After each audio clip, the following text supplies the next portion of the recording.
please like and subscribe.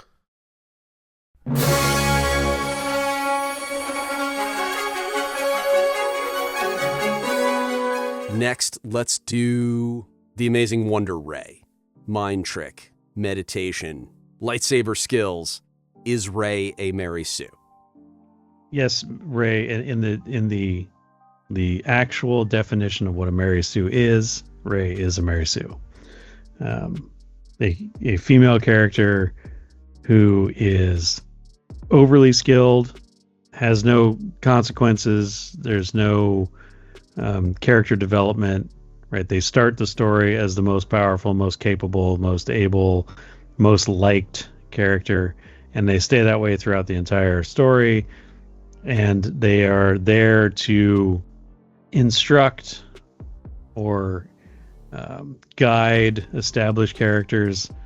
For those who don't know, the Mary Sue character comes from a Star Trek fan fiction, and the character tells Kirk how to be a good leader and tells Spock how to be a good science officer and fixes the engines for Scotty, like all this crap, and whatever. Rey, she's the best scavenger.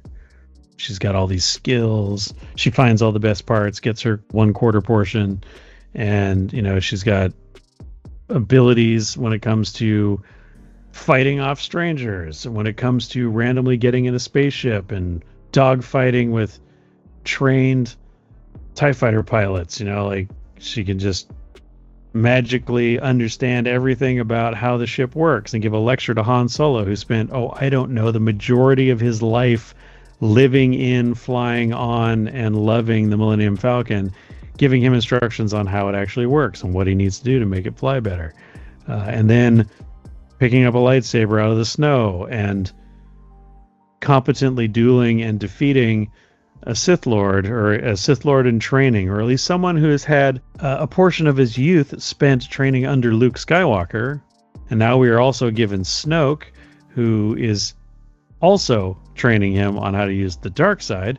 So arguably he's been trained by the two most powerful Force users in the galaxy, and he is the descendant of Darth Vader and related to Luke, and yet new girl who's never held a lightsaber in her life picks it up out of the snow and promptly defeats him and slices his face open.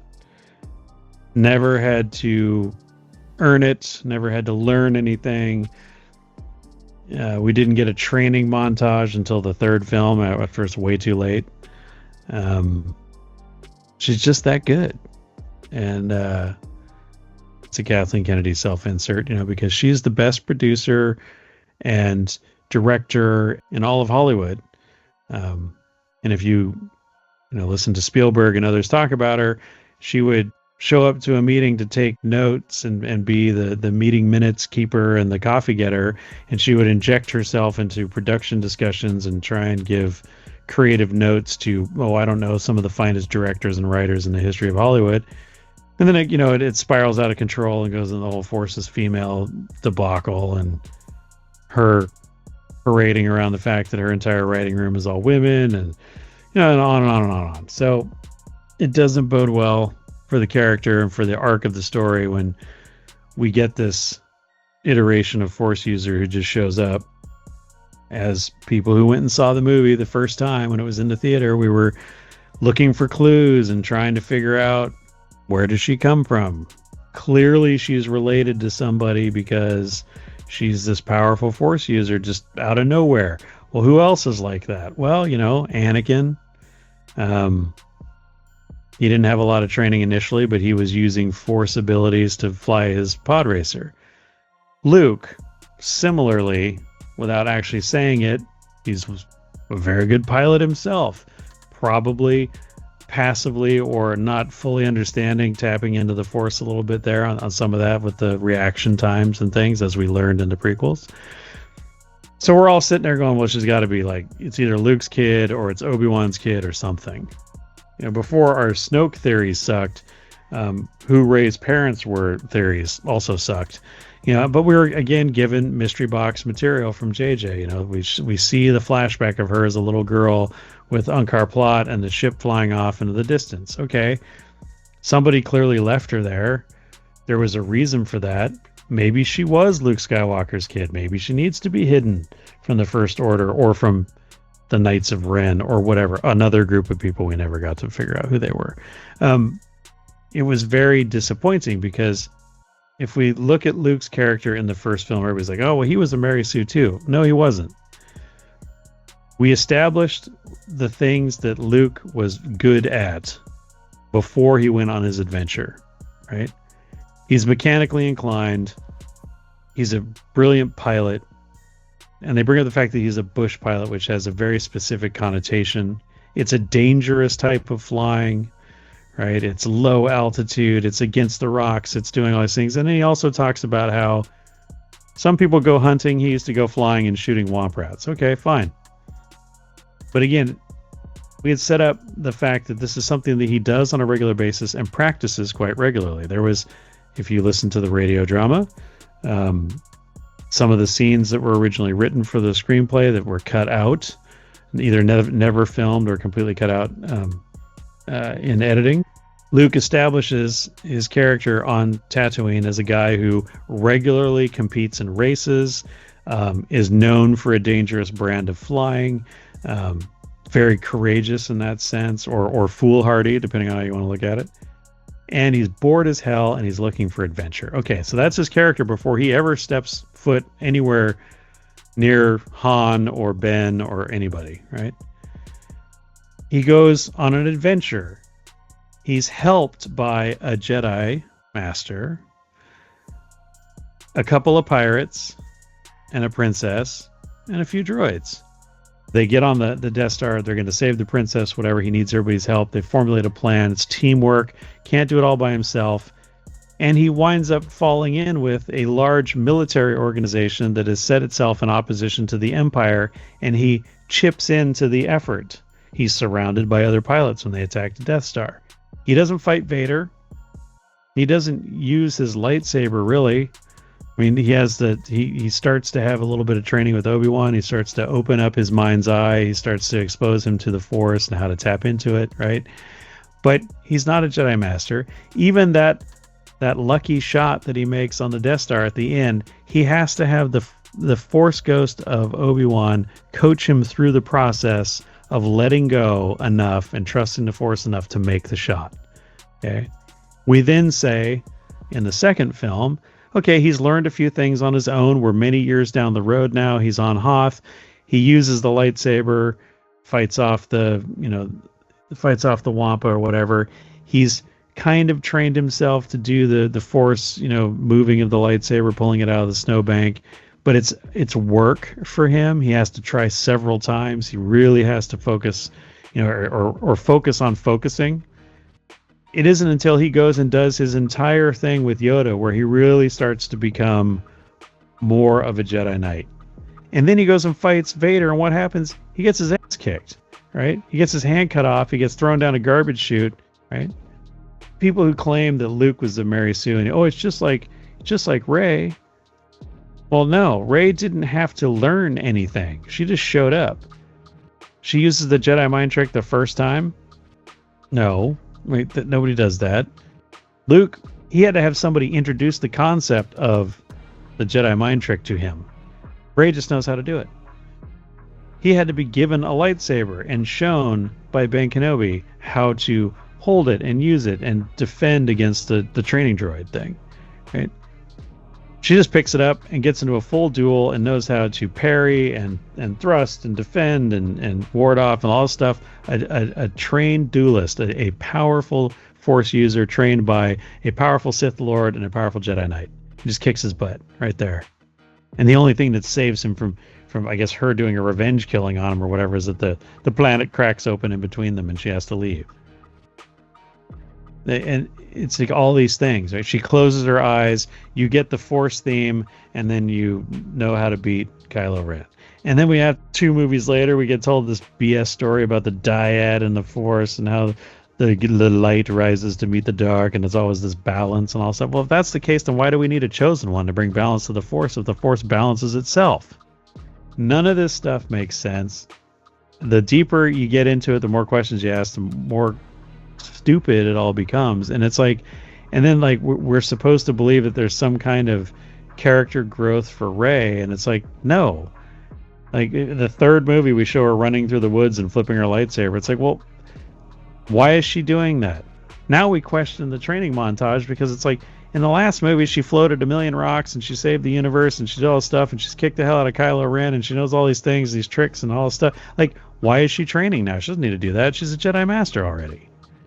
So even when you're trying to retcon the Mary Sue concept, it just comes across as stupid because you made her such a Mary Sue that none of this makes any sense. So yeah, she's a Mary Sue. And sorry if I offended anybody with that, but it is what it is. When has the Grand Admiral ever worried about giving offense? Never. Yeah, don't forget her reversal of the mind probe. We see Kylo getting into Poe's head and breaking him. Rey not only blocks it, but flips it around, and she probes Kylo's mind. As of 2015, you could read people's minds and probe them with the Force, but you could also block a mind probe and set up your own probe and thereby acquire an entire Jedi and Sith skill set. It's like the Matrix. She jacked in and now she knows Kung Fu. Right? Instead of dialing it back and saying, yeah, maybe we went a little too far in that first movie, you know, maybe we should have the training montage in the second film, right? We just keep going. And now we can have what used to be the Force Ghost would show up, you know, run, Luke, run, you know, like all that kind of stuff. Now it's just, we can just Force call each other, right? Like what a lot of people call it Force Skype. It's like, oh, I can see you, but I can't see where you're at. It's like, oh, do you like what I'm wearing? You know, it's just, it's weird, man. You make the most powerful, unexplained, most powerful Jedi girl in the galaxy, and then you make her more and more and more powerful, and you invent new Force powers for her all the friggin' time, every movie, and it's just like, it becomes absurd, right? And then you're like, well, you know, the Force does strange things, and sometimes when there's really bad Force, there's got to be really good Force, right? And it's like, okay, that's stupid, because that wasn't the situation. The whole prequel saga is about the prophecy of the chosen one who brings balance to the Force, not the Force bringing balance to the Force, but yet we got the girl who brings the balance because she does the thing, because the guy can do the thing, because now we just stop it. It's very dumb. And speaking of dumb, feel free to address them in any order. The Knights of Ren, Snoke, and Anakin's lightsaber. A good story for another time. Yes, those three things. The Knights of Ren. What are they? Who are they? Where do they come from? Why is Kylo Ren the Lord of the Knights of Ren? Why does Kylo have the name Ren? What's the connection? We get a Force vision, I guess, for lack of a better phrase, in The Force Awakens. And then we get the U2 music video helicopter shot in the third film. And then they get slaughtered by Kylo. We still don't know what their story is. The great thing about the JJ, you know, mystery box is that it gets the fans talking, myself included, right? We were all excited about the movie. We engaged in all kinds of speculation, waiting for the second, you know, film in the trilogy to come out. We're like, oh my God, this is going to be amazing. We're going to find out who Snoke is. The Knights of Ren are going to be so dope. You know, they're dark. They're dark side dudes. But why don't they have lightsabers? You know, like, oh my God, what's going on? None of that paid off at all. Why is Kylo Ren Kylo? Was he indoctrinated into something and given a role to oversee the Knights? Were the Knights already working for Snoke? Who is Snoke? Why is he not Darth Snoke? Why is he not Emperor Snoke? Right? He's Supreme Leader Snoke. I get it, whatever. But like, why isn't he Darth something? Right? Snoke, because we have no backstory on Snoke. He's a Sith Lord. He's training a Sith apprentice, right? Why does he go by Supreme Leader Snoke? He doesn't need to be that. He could be Darth Snoke or Darth whatever. Maybe Snoke is his given name, and that's, you know, when he goes to vote, he shows his driver's license as Snoke, and is like, okay, I'm going to vote for myself for Supreme Leader. But he's got a Sith name, right? He should have a Sith name. Or they're not really Sith, and then that raises a whole different question. Well, what are they if they're not Sith? So again, you start applying the rules of the universe and the logic that's been established in the previous 6 films to these characters and to these situations, and it just all starts to, make you crazy because there is no real good answer. There's no real logical conclusion that you can draw on any of this stuff. And so we have these really cool looking dudes, the Knights of Ren. They're like this intergalactic Sith Lord motorcycle gang that's ready to wreck shop no matter what. And Kylo's their leader. But all we get is a couple of quick things. We get a Force vision in the first movie, and then they're kind of like chasing Rey, but not really doing a very good job of it. Kylo quickly dispatches them, in the third film. So what are the Knights of Ren? Who knows? And good luck to you, finding out. The lightsaber. We still don't have any answers or anything about that. Period. End of sentence. I don't care what they wrote in a novel or a comic book. It was never really fully explained, and all that stuff gets contradicted anyway by the movies. So some lady who's 1,000 years old and has a bar and a crush on Chewbacca has in her basement Luke Skywalker's lightsaber, and she's been friends with Han Solo for a long time, and he continuously comes to her place because she knows who Chewbacca is enough to have a crush on him. She never thought once to mention to, his brother-in-law, you want it? Is it because it's so powerful? Is it because it's tainted by the dark side of the Force because it was used to slaughter many younglings? What's the story here? You start trying to reason with these decisions, these choices, and it all unravels and becomes absurd. And the thing that really gets me about, and again, something that has come over the years in hindsight, JJ is making fun of his audience. He's openly mocking you. Rey and Finn fly the Falcon. They shoot down the TIE fighters. They have this great moment. And Finn comes running to the cockpit and he's totally fanboying. He's like, oh my God, I've never seen flying like that ever in my life. Oh my God, you're so amazing. How did you do that? And she's like, I don't know. I just did it. It was so cool. Really? Because the entire audience has the same question that Finn has. How did you do that, young lady? If you're a scavenger slave who lives in the inside of an AT-AT or whatever it was, right? Breaking down starships for quarter portions of meals. How did you learn to fly that thing? You even say as you're getting in the cockpit before you take off, you've never actually flown this ship before. You've only flown little things, never a starship, nothing with a hyperdrive. Yet I have a compressor that I'm going to bypass, but never mind about that. And then this creepy old lady with the glasses busts open, the hope chest, and there's a lightsaber sitting in there, and oh my God, it's Luke's lightsaber, his dad's lightsaber, Anakin. What? That went down a chute on Bespin 35, 40 years ago, and now it's just chilling in your basement. And everybody's asking the same question that Han is asking, where the hell did you get that? And she says, a good story for another time.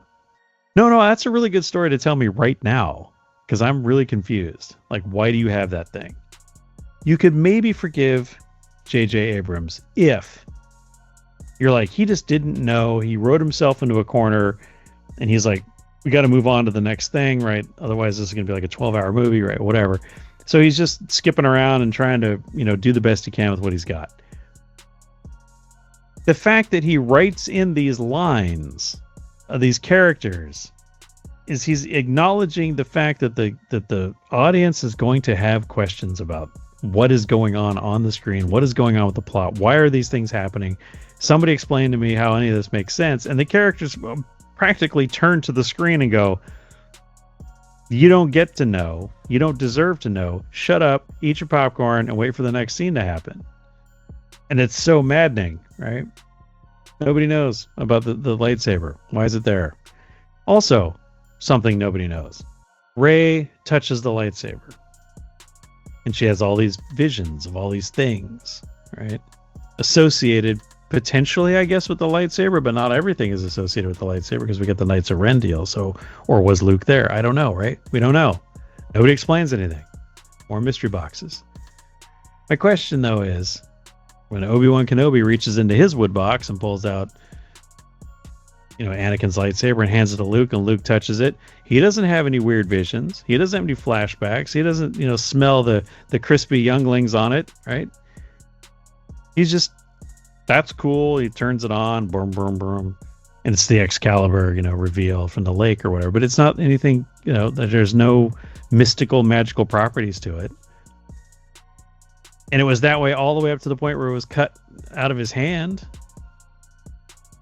So when did this thing suddenly become a talisman or a Harry Potter Horcrux where the Force lives inside this lightsaber now suddenly? And so when you touch it, it tells you what, questions on top of questions that produce more questions. And none of them that J.J. Abrams probably ever thought about or didn't think about them beyond the fact to tell the audience, stop asking questions.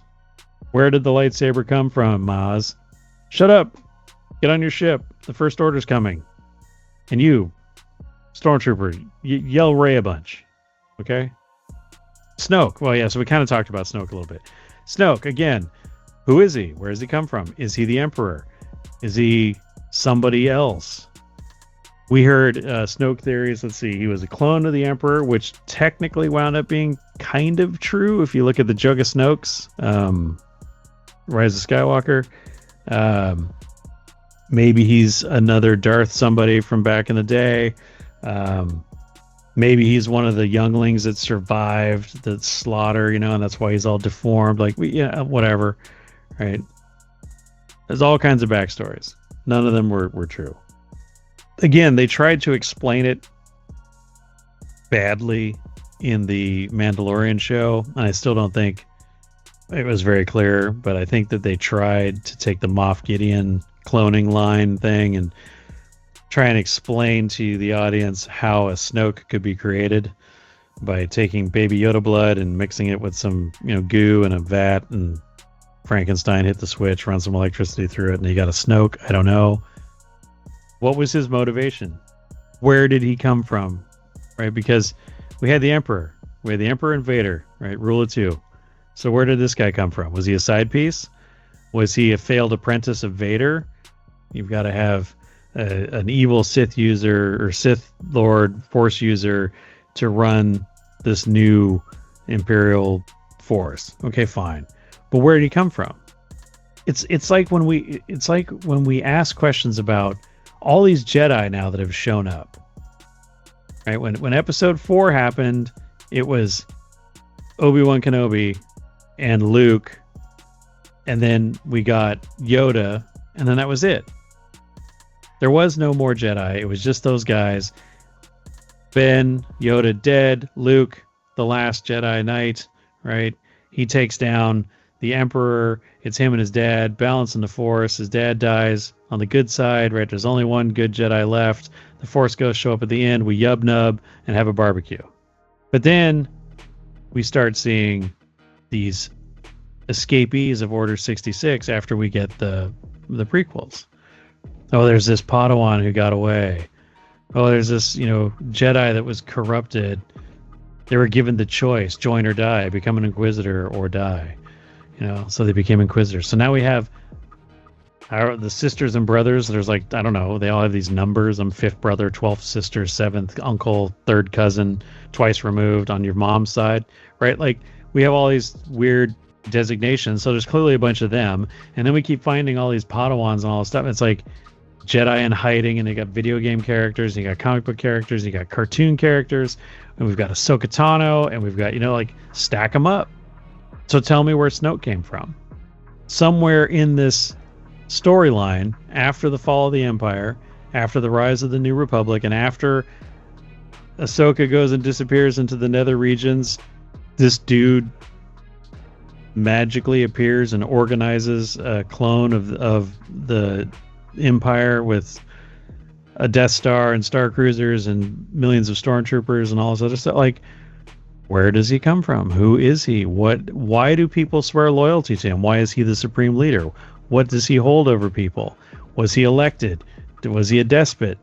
What was his connection to the previous regime? Because if you follow the lore and some of the ancillary material, Hux, his dad was an officer in the old Empire, right? And so there's that continuity, right?